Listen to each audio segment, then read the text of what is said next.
आज प्रभाग क्रमांक 3 व 16 महायुतीच्या भाजप शिवसेना या सभेसाठी आदरणीय जळगाव शहरातील लोकप्रिय खासदार आदरणीय स्मिताताई, आदरणीय जयकेकर महाराज, आदरणीय भागवत महाराज, आदरणीय कीर्तिताई, आशुभाऊ कांडळे, कैलासप्पा सोनवणे, भारतीताई सोनवणे, आदरणीय जयेश भाऊ भावसार, प्रदीप भाऊ रोटे, प्रल्हाद भाऊ सोनवणे, कल्पेश भाऊ सोनवणे, सुनील भाऊ सरोदे आणि आपल्या सगळ्यांचे आशीर्वाद ज्यांना आपण देणार आहोत त्या आदरणीय 3 आणि 16 सर्व उमेदवार अर्चनाताई संजय पाटील, प्रतीक्षाताई सोनवणे, प्रवीणजी कोल्हे, नीलू आबा, विश्वराजजी खडके, वंदनाताई इंगळे, रंजनाताई वानखेडे, सुनीलदादा खडके असे सर्व उमेदवार आहेत आणि सन्मानी व्यासपीठ आणि समोर बसलेल्या सर्व माता भगिनी आणि आमच्या सर्व लाडक्या भगिनी, खरं आपण बऱ्याच वेळापासून आलेला जास्त वेळ घेणार नाही, पण मी एक आपला सेवक म्हणून,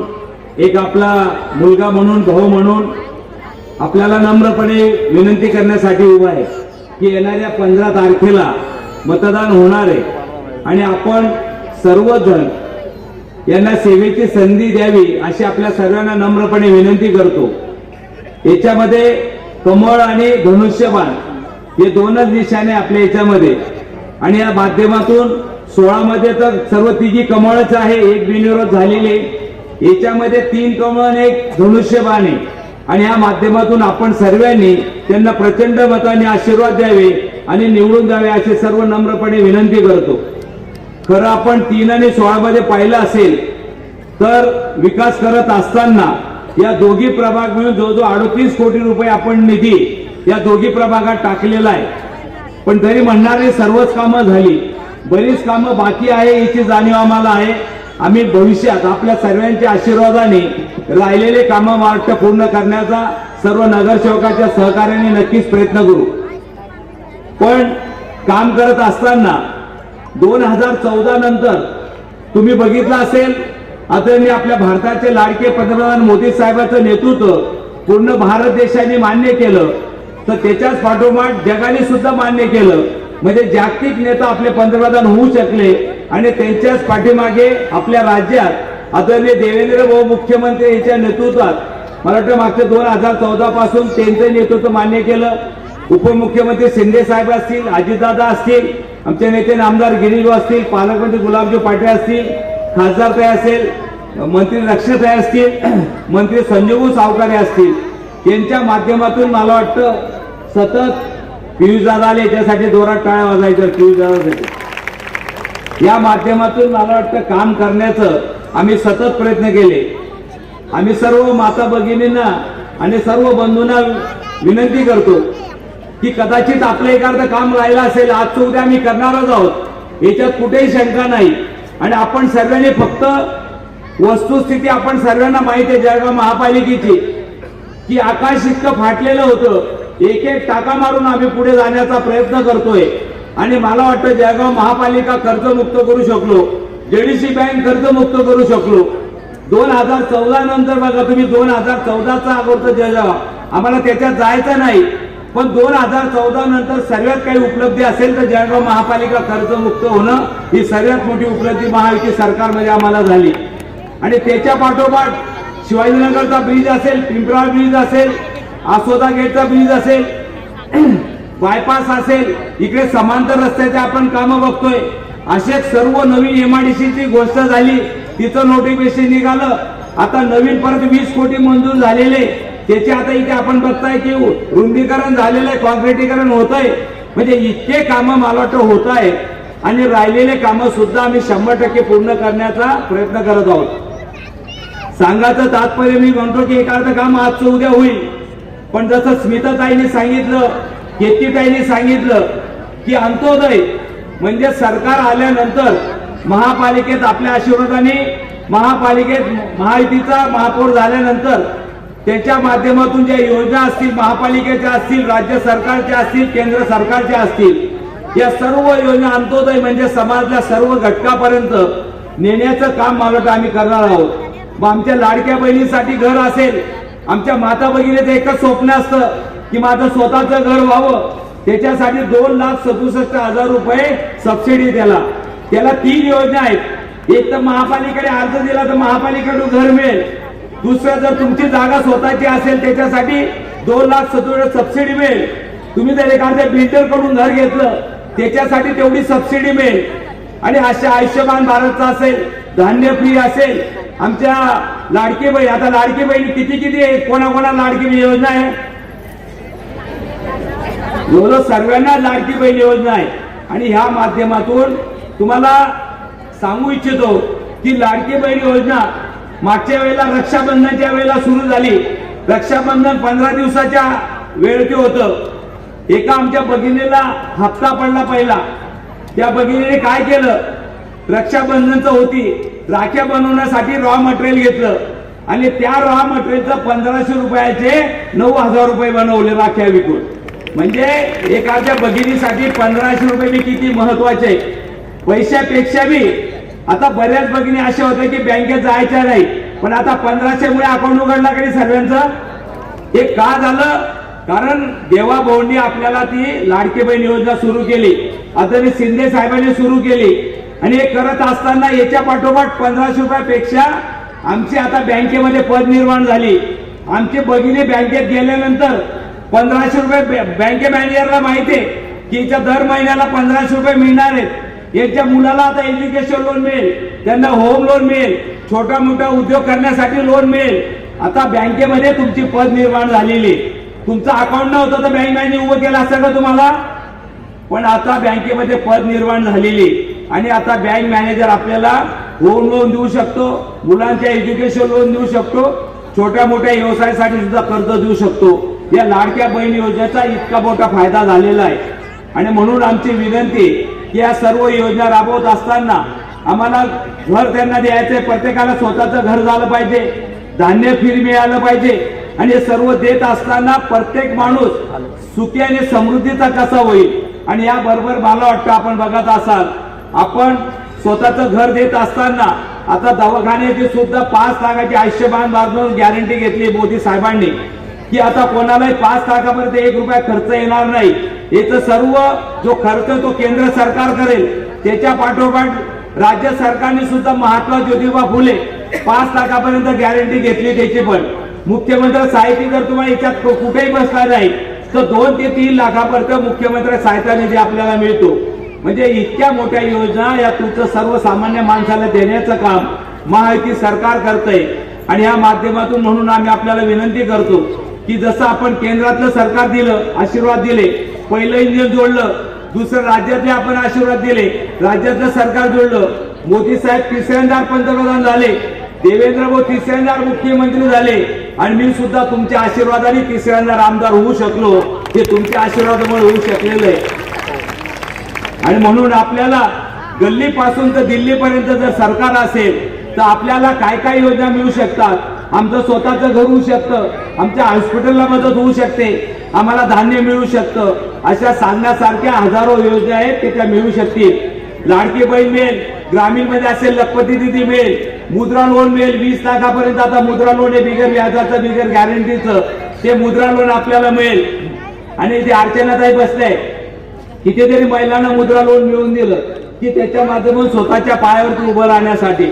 आणि मला वाटतं ह्या योजना खूप महत्वाच्या आहे की आपल्याला बनवत असताना मला वाटतं, कारण आपली भगिनी सक्षम झाली तर परिवार सक्षम होतो, परिवार सक्षम झाला तर समाज सक्षम होतो, आणि समाज सक्षम झाला तर देश सक्षम होतो. आज देश बघा तुम्ही 2009-10 आणि 14च्या अगोदर पाहिला असेल तर आमचा देश हा 9व्या 10व्या क्रमांकावरती होता. आता आम्ही 4थ्या क्रमांकावरती आलो आहोत. जपान गव्हर्नमेंट जे आम्हाला मेट्रोसाठी कर्ज देते, ते मेट्रो जे कर्ज घेतो ते जपान गव्हर्नमेंट सुद्धा आर्थिक व्यवस्थेत आम्ही त्यांच्या पुढे गेलेलो आहोत. आता म्हणजे त्यांना मागे टाकलेलं आहे. असे आपल्याला पंतप्रधान भेटलेले. आणि का होऊ शकलं, कारण तुम्ही त्यांना आशीर्वाद दिले, तुम्ही त्यांना स्वप्न होतं, त्यांनी काम करत असताना राम मंदिराचा आपला आस्थेचा विषय असेल, 500 वर्षाची आमची आस्था होती, आणि ती आस्था पूर्ण करण्याचं जर कोणी काम केलं असेल तर मला वाटतं ते मोदी साहेब करू शकले. मी पुन्हा आपल्याला विनंती हीच करतोय की हे तुमचं मत हे काय करू शकतं. आपण या विकसित भारताचे भागीदार होऊ शकतो. तुमचं महाराष्ट्राचं विकसित महाराष्ट्राचे आपण भागीदार होऊ शकतो. या विकसित महापालिकेचे आपण साक्षीदार होऊ शकतो, भागीदार होऊ शकतो. कारण तुम्ही दिलेले नगरसेवक निवडून दिले ते महापालिकेत तुमच्यासाठी काय करतात, तुम्ही निवडून दिले आमदार तुमच्यासाठी काय करतात, तुम्ही निवडून दिले खासदार तुमच्यासाठी काय करतात हे महत्वाचं आहे. म्हणून मला वाटतं आपण या विकसित आपल्या समाजाची उन्नती करायची असेल तर याच्यासाठी मला वाटतं आपण अशा महायुती सरकार आणि महापालिकेच्या माध्यमातून आपण सर्व नगरसेवकांना नक्कीच आशीर्वाद द्यावे अशी विनंती करतो. आपण माता भगिनी कुटुंबाचा प्रमुख आहात. मी खरं बिहारची एक घटना सांगेल. ताईंनी बरं सांगितलं, अर्चना ताईंनी आप्पा, ज्या वेळेला एका मेडेवाल्याने एका महिलेला विचारलं की आप किसको वोट दोगे, पहिले अगोदर माणसाला विचारलं तर माणूस म्हटलं की हम कंदील को दोगे. कंदील होता तिथला विरोधकाचा, कमळाच्या विरुद्ध कंदील होता तिथे बिहारीचा लालूंचा, त्याला कंदीलला वोट दिला असं म्हटलं. आणि तो बाहेरच वोटेवरती होता आणि भगिनी मधून आले. त्यांना विचारलं दीदी आप किसको वोट दोगे, बोले मैं तो कमल को दूंगी. बोले क्यों, पति ऐसे बोल रहे तो मैं ऐसे बोल रहे. बोले मैं अभी तक चूल्हे पे स्वयंपाक बनाती थी, खाना बनाती थी, अभी मेरे को उज्जवल गैस से गैस मिला है, मेरी सबसे तकलीफ कम हो गई, मोदी साहब ने मेरे को गैस दिला के दिया, मेरा परिवार सुखी हो गया. नहीं तो रोज लकड़ी लेने जाना पड़ता था, चूल्हे पे खाना बनाना पड़ता था. आज मोदी साहब के कहने की वजह से उज्ज्वला गैस मिला, मेरी दिक्कत कम हो गई. नहीं तो चूल्हा हम फूक के सब दूर हमारे पेट में जाता था और बीमार गिरते थे.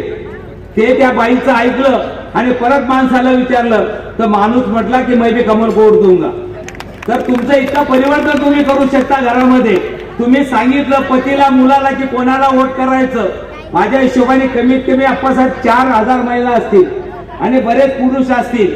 सर्वांना सांगू इच्छितो की आपण जर ठरवलं, एका घरात 4 मतं असतात, 4 पकडले तर 16,000 मतं होतील आप्पासाहेब. म्हणजे आजच 8 नगरसेवकांची गुलाल टाकायला हरकत नाही अशी वस्तुस्थिती आजच दिसते आहे. आणि म्हणून आपण यांना सेवेची संधी द्यावी आणि येणाऱ्या 15 तारखेला आपण मतदान करावं. कीर्तीताईने बरेच आव्हान केलेलं आहे. मी सांगेन की मतदान करताना ग्रुपने गेलात. बऱ्याच आमच्या भगिनी बचत गटच्या एक साडी नेसतात, आमच्या मंदिरात कार्यक्रम असतात एका ग्रुपनी साडी नेसतात, आपला भगवा कलर असतो. अशा वेगवेगळ्या ग्रुपने जर तुम्ही मतदानाला गेलात तर मतदाना लोकांना प्रेरणा होते. म्हणजे तुम्ही जात असताना बऱ्याच भगिनी बसतील, काही पुरुष बसतील की या कुठे चालल्या मतदानाला, चला आपण बी जवळ मतदान करूया. मला वाटतं एक प्रेरणा त्यांना मिळेल. म्हणून आपण ग्रुपनी जा, आपला परिवार असेल, एक ड्रेस कोड करा, त्या दिवशी काहीतरी वेगळं करा, एखाद्या साडीचा असेल, कपड्यांचा असेल. मला वाटतं असं जर कोडमध्ये गेलं तर आपण मतदानाला प्रेरणा देणाऱ्या तुमच्यामुळे अजून दुसरे लोक सुद्धा मतदान करतील. म्हणून अशा कोडमध्ये जाण्याचा सर्व भगिनींना विनंती करतो. पुन्हा भविष्यात राहिलेले काम आम्ही पूर्ण करू. आपला सेवक म्हणून, आपला मुलगा म्हणून, भाऊ म्हणून सतत 11 वर्षापासून काम करण्याचा प्रयत्न करतोय. बऱ्याच ठिकाणी पोहोचू शकलो नसेल. आम्ही प्रचार करत असताना 19 प्रभागामध्ये आम्ही जाण्याचा प्रयत्न केलेला आहे. काही ठिकाणी भेटी झाल्यात, आमचे उमेदवार 2-2 वेळेस भेटलेले आहेत आपल्याला. काही ठिकाणी भेट झाली नसेल, कुठे पोहोचू शकले नसेल. मला वाटतं येणाऱ्या काळामध्ये नक्कीच तुमचे काम आम्ही पूर्ण करू. नगरसेवकाच्या बरोबर आम्ही सुद्धा त्यांच्या पाठीमागे आहोत.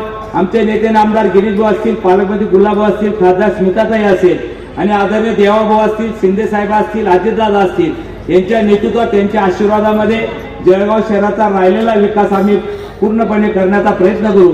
मित्रांनो, फक्त एकच सांगेल, कुठलंही मत तुमचं वाया जाणार नाही याची आपण सर्वांनी काळजी घ्या.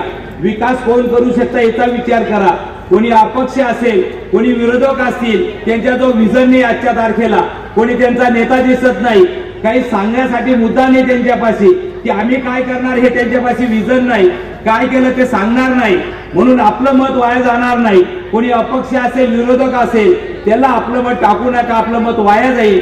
ज्या ज्या वेळेस जळगाव शहराचा विकास होईल त्यावेळेला आपल्याला वाटेल अरे माझं मत वाया गेलं, त्या विकसित जळगाव शहराचा मी भागीदार होऊ शकलो नाही, कदाचित मी नगरसेवकाला मत दिलं असतं, त्या विकासामध्ये माझी भागीदारी झाली असती, असं मला वाटतं. आपल्याला कुठे अफसोस होणार नाही. याचा आपण सर्वांनी ही वेळ मला वाटतं साधून आपण सर्वांनी येणाऱ्या 15 तारखेला कमळ आणि धनुष्यबाणावरती मतदान करावं असं सर्वांना नम्रपणे आवाहन करतो. आपण सर्व मोठ्या संख्येने उपस्थित राहिला म्हणून आपल्या सर्वांना धन्यवाद देतो. पुन्हा सांगेल, राजकारण जातीपातीचं होतंय, पण महायुती सरकारचा एक नारा आहे, पद का अंतिम चिन्ह नाहीये, सिंहासन चढते जाना, सब समाज लिए आगे बढ़ते जाना। मी सुद्धा आमदार झालो, मला सर्व जाती पंथाच्या लोकांनी मतदान केलं म्हणून मी आमदार होऊ शकलो। मी एकटा लेवा पाटील म्हणून जर राहिलो असतो तर मी आमदार होऊ शकलो नसतो, म्हणून मला सर्व समाजाने मतदान केलं। 12 बलुदार समाज असतील, ओबीसी असतील, मराठा समाज असेल, सर्वांच्या आशीर्वादामुळे 90,000चा लीड मिळाला, कारण आज सर्व समाज पाठीमागे होता। त्याच्यामुळे आपण मतदान करताना जातीपातीचा विचार करू नका, आमचा विकासाचा मुद्दा करा, आमचा देश कोण पुढे नेतोय, कोणता पक्ष आमच्या समाजाला न्याय देतोय, हा प्रयत्न मला वाटतं आपण सर्वांनी करावा असं सर्वांना नम्रपणे आवाहन करतो। थांबतो। जय हिंद, जय महाराष्ट्र। ताज्या घडामोडी पाहण्यासाठी आमच्या केशरी चॅनलला सबस्क्राईब करा, लाईक करून नोटिफिकेशनसाठी बेल आयकॉनला प्रेस करा। तसेच चॅनलवरील बातम्या आवडल्यास शेअर करायला विसरू नका।